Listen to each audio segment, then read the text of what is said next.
What is going on, everyone? Yu-Gi-Oh here, and we are back with another video. Today, I will be showcasing my OTS 5th place deck, Adventure Bystial Synchron, with a little splash of Fiend Smith.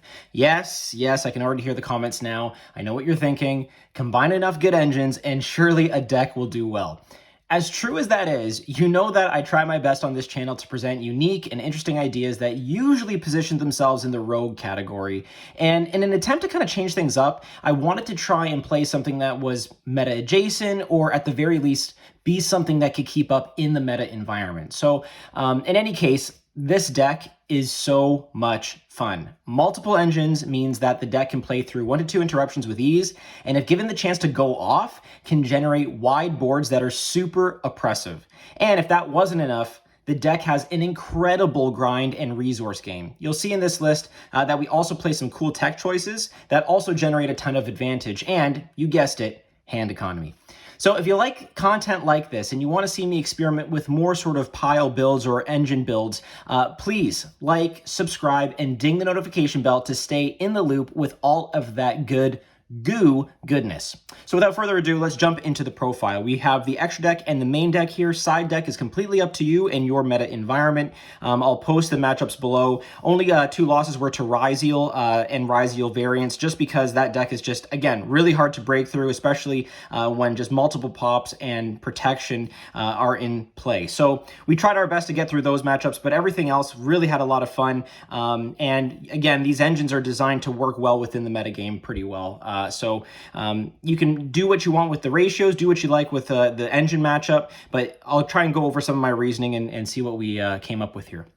So let's start off with, of course, the main deck. And we're going to break it down engine by engine here. So we'll start first, of course, as you can see, with the Adventure engine. We'll start with, obviously, 3 Water Enchantress, 1 Griffin Rider, the 3 rights. You could play 2, but I like to play 3. And then, of course, we have our 1 Draco back and our 1 Fateful. These cards, I know there's like a discourse right now that the Adventure engine is outdated, it's slow, it is maybe power crept to a certain degree. I don't necessarily disagree with some of those statements, but I will say that I think when paired with other complementary engines that do work well within the metagame, it is just such a great resource slash push engine going into a board or threatening an Omni Negate, of course, in Griffin Rider. Just to kind of like tell your opponent, like, either you have something to stop this, or I'm getting a free Omni and I can go off later, which of course insulates you from Nibiru and other sort of problematic cards down the line. So yeah, I really enjoyed this engine. I thought it was really good. Again, the resource game here with Water Enchantress being able to banish itself from grave is really relevant, and can come up quite a bit, again, to recycle a Rite of Amercy from grave, or just grab it from deck again. We also, of course, play the Draco back in the main. You could put it in the side to start, but I like having it. If you lose the die roll, you can push into a board, threaten a bounce to hand, which is really good. And of course, Fateful, you know, for me, it's kind of nice because even with the Fiend Smith stuff, I find that I'm lacking sometimes bodies. So it can, you know, help with, again, putting bodies into graveyard for the Bystial engine, and the Bystial engine can then grab or, you know, banish that card in graveyard, put itself onto the board, and then I can kind of go from there, right? So I guess what I'm trying to say is that the Fateful Adventure engine is a great discard outlet engine, which helps a lot to put, again, darks and lights in graveyard, which is relevant. So it would have been nice if Water Enchantress was a dark or a light. It is what it is. But the fact that we can kind of use this engine to start with to insulate plays and also discard things to the graveyard to kind of get our Bystial engine online is super nice. So yeah, really enjoyed this engine. Wouldn't change it in terms of the ratios. You could, I guess, get rid of 1 right, but I liked how it played. And this is a 45 list, so it's not like a general 60 pile. I did try to kind of clean it up a little bit and go lean to see if I can get to my side cards more often. So that's kind of the thought process there. So anyway, that is the Adventure engine. Again, really liked it. And I think people are kind of discarding it because it's older, but it really does do work. And the fact that, again, you can just put the Griffin back into your deck and constantly keep pulling it out, it adds more to that resource and grind game, which, again, people have to address the Fateful there. Either you have an Ogre or you don't. And if you do have the Ogre, that's fine, because that means our Bestial Regained is going to be safe. Or branded regain, sorry. Speaking of the Bystial engine, we do play a fairly hefty one. We play 3 Lubellion here. We also play 3 Saronir, 3 Druis Worm, and then 1 Mag and 1 Baldrake and 1 Regained. So yeah, I mean, man, the Bystial engine goes hard, especially into a Dark and Light meta like we have right now. I just really love the value that this engine can provide. And sometimes what you'll get often is, I don't know, a handful of these cards going second. And I think there was one matchup. It was, I think, the Fiend Smith Bystial. No, Fiend Smith Kash matchup that I had. I had a Saronir, a Druis Worm, and like a Magnemud or something like that, and was able to rip 3 different cards from their graveyard. It was just absolutely insane. Had an amazing grind game to it, and just amazing resource game. The fact that you can translate any 2 bodies into Fiend Smith combo is obviously very important. We do play 3 Saronir here because we do want to pair it with our Assault Synchron and our Synchron engine. The fact that it can be used as link material or synchro material and then dump the Lubellion is really important. And again, it pairs really well with Assault Synchron, which we'll see in a second. Druis Worm, I play it at 3 because for me in a grind game, it's an absolute insane top deck. In my Blue Eyes matchup, shout out to Jack Yu-Gi-Oh here on YouTube. He and his brother go to our locals. They're great guys. I top deck a Druis Worm, was able to banish something from his graveyard that was high impact, then tribute it off for the Lubellion, get the send, clear his board, and then go in for not necessarily game, but just in a very tight time situation, get the points in that I needed to. Lubellion, of course, is excellent as well. Is just able to grab you any card that you need here. Magnemud is at 1 for a reason. It may get banned, but for now we play it. And of course, Regained deserves a special shout out just because there's so much resource and recursion with this engine, especially when you pair it with Dispatter. Which, of course, in any Synchron or Synchro build with the Bystials, you should play. Yeah, just to be able to like banish something from your graveyard and put it back into your deck, or banish something from the opponent's graveyard, or just anything in general. But banish it from their graveyard and then get more resources out of it is absolutely insane. Sorry, folks, if I'm rambling here. Baby Woe is still fresh out of the womb here, so we're struggling, but we're trying. Anyway, so.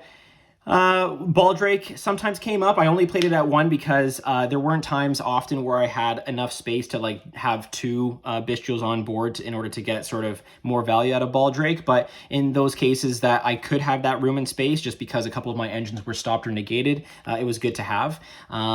But yeah, I mean, the fact that you can also bring out Bystial Dispatter with your Regain from graveyard, again, comes super clutch. So they have to deal with this back row in some way. If they don't, then you're just going to outgrind them and have that really good recursion game against them. So that advantage and that hand economy is so important, and we do get a lot out of it with this game and with this deck.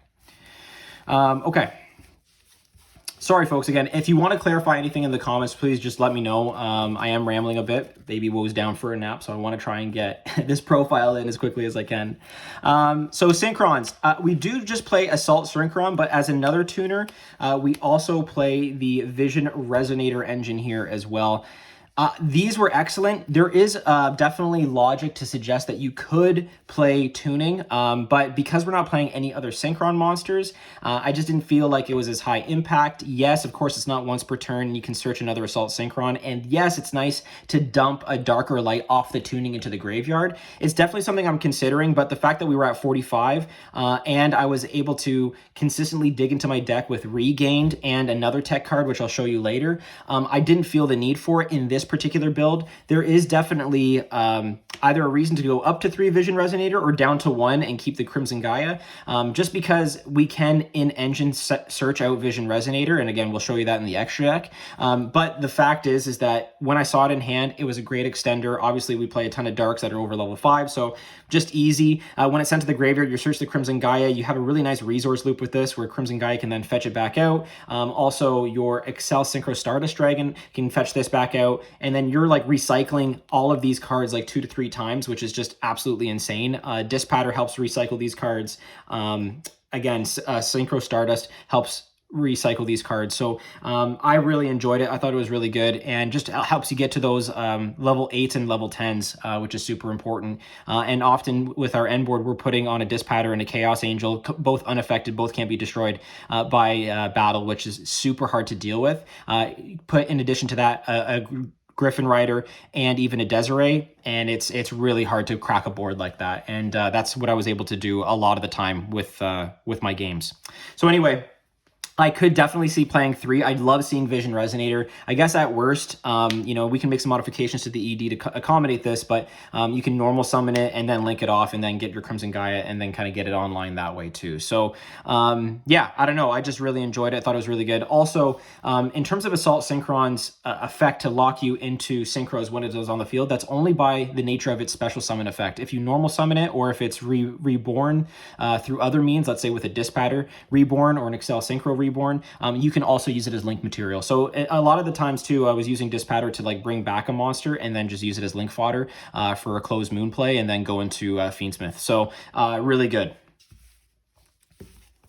But yeah, I love this card.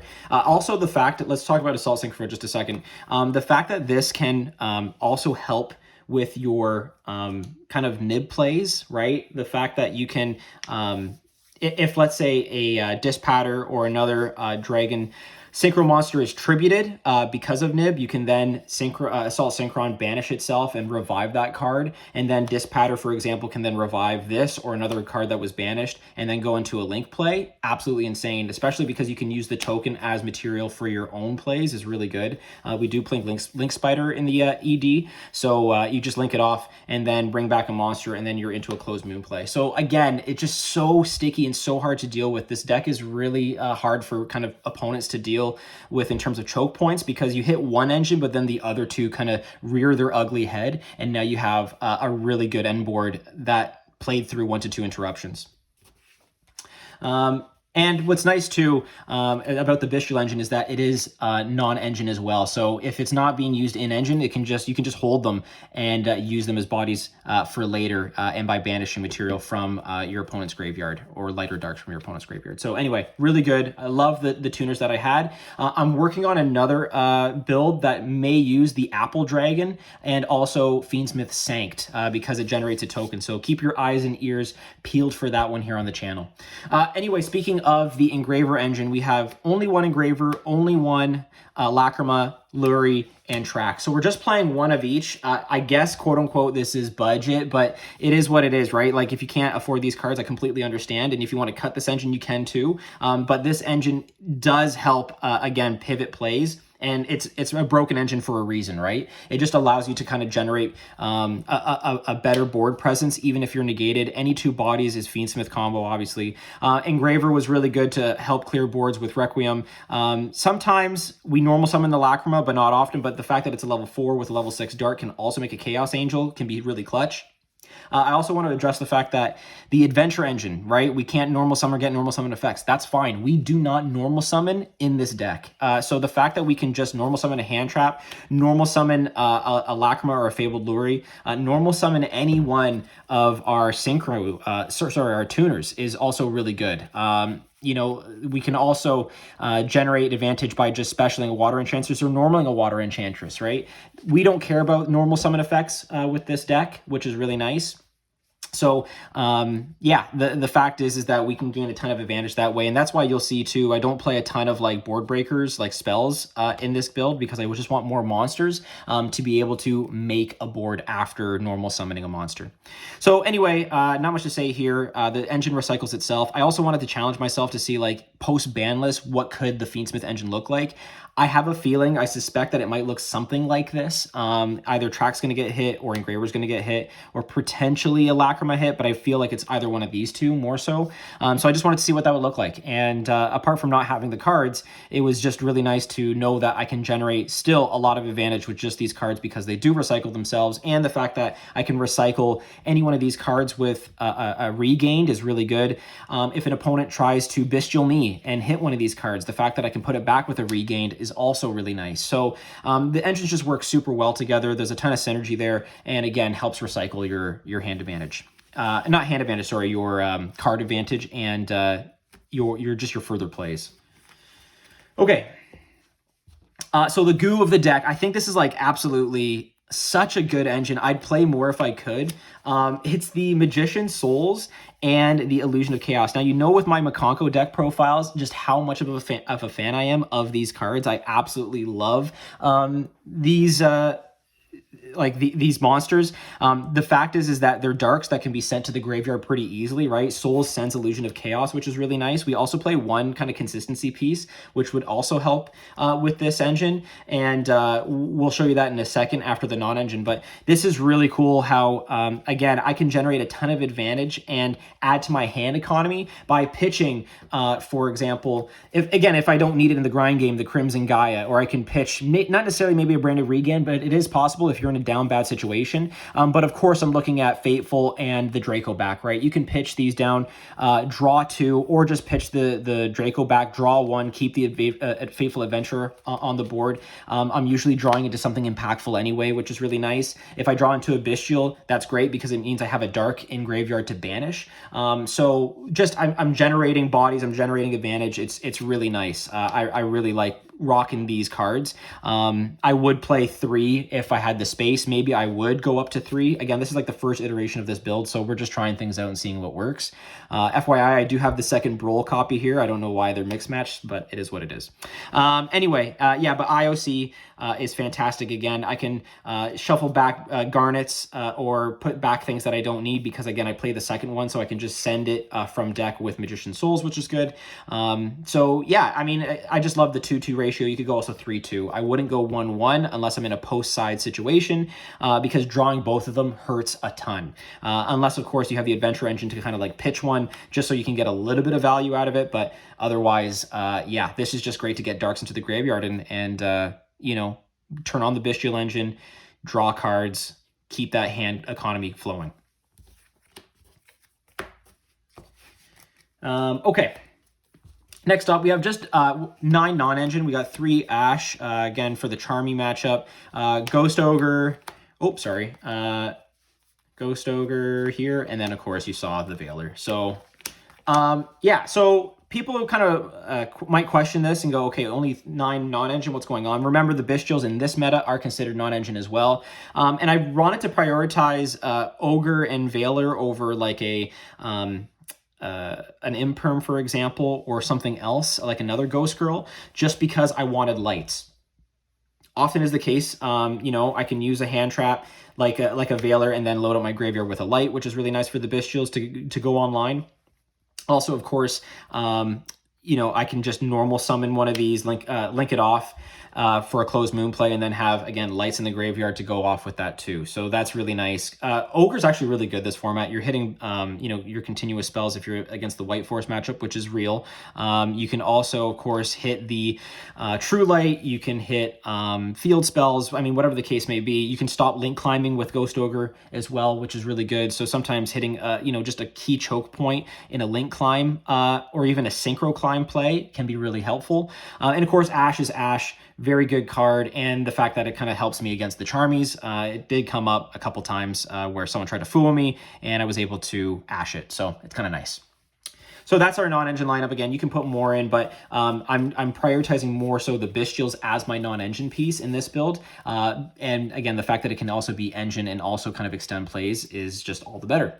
And finally, the one sort of weird consistency piece is Chaos Space. And I say it's weird because we obviously use it to search our Lubellion by pitching a dark. And again, we have some really nice darks to pitch. You know, pitching a Serenir is really nice. You could pitch any one of the Souls cards, but also pitching a Resonator is really nice too because it then gets you access to your Gaia and then you can revive it. So that's why I was thinking about playing it at 3. But Again, pitching a Serenir or any of those cards gets you Lebellion, but what's also nice is that you can pitch a light monster, so any of these light hand traps, for example, which can get you access to your Illusion of Chaos. So that's really nice that you can kind of pitch a light, then get into an IOC, and then get a free body out of it without having to commit to the normal summon. It's pretty good. It comes up sometimes, and the fact is that you can recycle back the Illusion of Chaos, or of course, your Lebellion with Chaos-based draw cards. So we're always drawing cards somehow with this build, whether it's through the Magician Souls package or through our branded Regained, or even, again, the Chaos space. So pretty good. Okay, quickly let's go into the extra deck here. So I play the SD, or the Excel Synchro Stardust Dragon and Stardust Dragon. I do have the QCR, but I just don't want to get out of the package. So we'll rock the gold rare right now. But anyway, really, I mean, this is like the heart and soul of the deck in a lot of ways, right? Reborning a level 2 tuner is really good. Sometimes you will use the effect, bring this out, and then your Dispatter becomes unaffected, which is really nice, again, if they're trying to threaten a nib play. And then Stardust Dragon, I find also is just really good just by itself into a meta where people are just constantly trying to like pop your stuff. So what's really nice is the kind of the synergy that you have with Stardust and an Assault Synchron in Graveyard, right? Because it can go Assault, tribute itself, and then, you know, negate, destroy that monster that is trying to pop your stuff. And it's a Carter effect, so it doesn't even have to be a monster. So anything that's trying to pop your stuff, you can tribute, negate, destroy, Assault Synchron, revive this back. You can then negate another thing that's trying to negate and destroy and pop it. And then in the end phase, you get the Stardust Dragon float to come back. So it's really nice that you can use this card 2 times in one turn and then have it back as board presence for the clapback. Really nice little synergy that happens there. Again, I think Assault Synchron is really slept on right now. I really like that card, and I think it can do a lot. So anyway, those are our 2 8s in terms of our dragons. In terms of like other 8s, I only play the 1 right now, and that's Omega. Sometimes you can hand rip for 2 in this build with Bystial Dispatter. I know for a Synchron build, there's not a whole lot of Synchro cards, but it is what it is. I just had to dedicate space to a pretty heavy Fiend Smith extra deck. But you know what? It worked out really well. There are some flex spots, and I'll tell you which ones in a second. So Omega's good. Again, if it's sent to the graveyard too, you can recycle your resources that way. If it's banished, you can bring it back. Again, rip 2 with Dispatter. Really nice.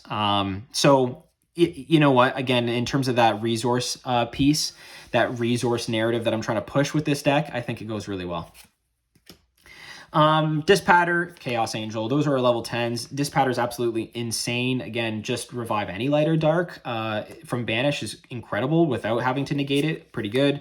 Bring back a Blue Eyes Dragon, go for big damage for the memes is funny. But Chaos Angel put in a ton of work for me yesterday. Obviously, we use a light and a dark often to make it. You could also go, you know, with a light and light, Fiend Smith, Lacrima, and Engraver to make a Chaos Angel. Unfortunately, they, in a Blue Eyes matchup, can run over this, so it's not as impactful. But hey, the option is there, and that's really nice.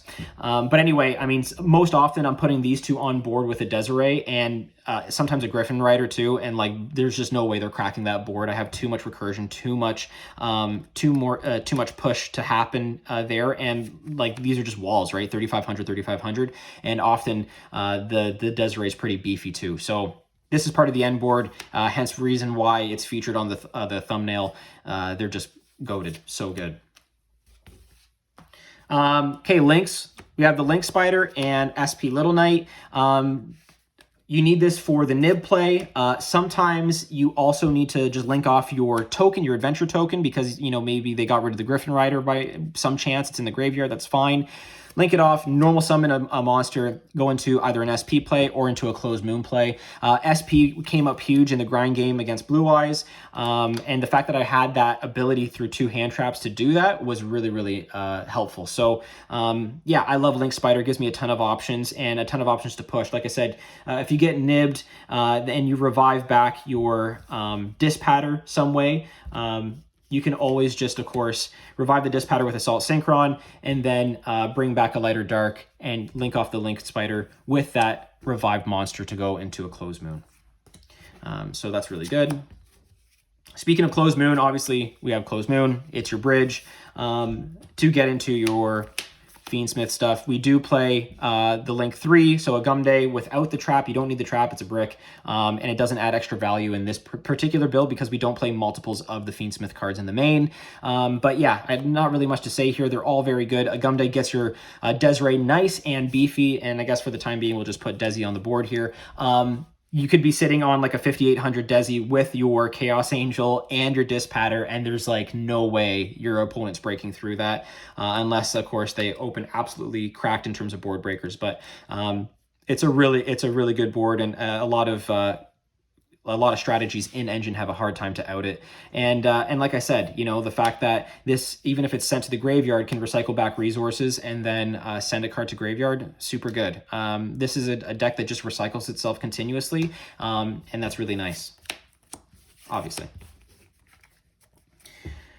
Okay, and then in terms of just generic sort of extensions off the fusion package, we play Necrocrypt Princess if we want to go into a Wave King High Caesar. This is the 15th card. But we play Aerial Eater if we only have 2 Fiend Smith in graveyard, and we can send with Aerial Eater a Fiend from deck to graveyard, and that would be our Vision Resonator here. So that's why I'm only playing 2, because I can get access to it really easily. And I send it to graveyard, and of course get the Crimson Gaia, bring it back, and then make plays that way. But I feel like I didn't make that play because I just had consistent access no matter what to Vision, just because I was drawing so much. So I could cut the Aerial Eater, put another Synchro 8 or Synchro 10. The Gen X Synchro 10 is really nice, as sort of like a monster negate for a whole bunch of different attributes, which can come up, but also it could just be like a Berserker, which is a good Synchro 8 grid utility. And then finally, of course, we have our Caesar. I mean, he's really good, right? It helps with the rogue matchups that just constantly special summon, and stopping 2 special summons is, last time I checked, pretty darn good. So anyway, that's kind of it for the profile here. I try to be as brief as I could, but there is a lot to love about a deck build like this. Just the fact that it's so sticky, it's able to push through so much advantage, or so much interruption. And we'll put the Dispatter on top so that way you can represent it here. But I loved it. I thought it was really good. I thought the deck performed very well, considering that, you know, it was just like a throw together idea I had in a fever dream while feeding my baby. So it kind of worked out. But anyway, with that being said, guys, if you kind of like this idea of me just putting engines together and trying and seeing what works, let me know in the comments below something that you would try. What would you change? I am looking at the Apple Dragon tuner. I am looking at Sanct, again, as a token generator. I'm looking at Doppel Warrior as well. There's just a ton of fun ways to pivot with a deck like this, and I think it really shows a really nice freedom of expression with deck building and creativity. So I would love for you guys communally to get on this. Let me know in the comments what you would do, what would you try out, what would you change, and let's collaborate on this. So again, thank you so much for your patience and kindness. Like I said, Baby Woe is in this world, and Mrs. Woe and I are just trying to come to a new grip of what our normal is. So profiles and combos will happen, just a little bit more sporadically. So thank you all for liking and subscribing. We're close to the 2,000 subscriber mark. So if we could get us there by the end of this year, that would be absolutely amazing. So again, thank you all so much for your time and attention. This is Yu-Gi-Oh! Smashing those engines together, signing out.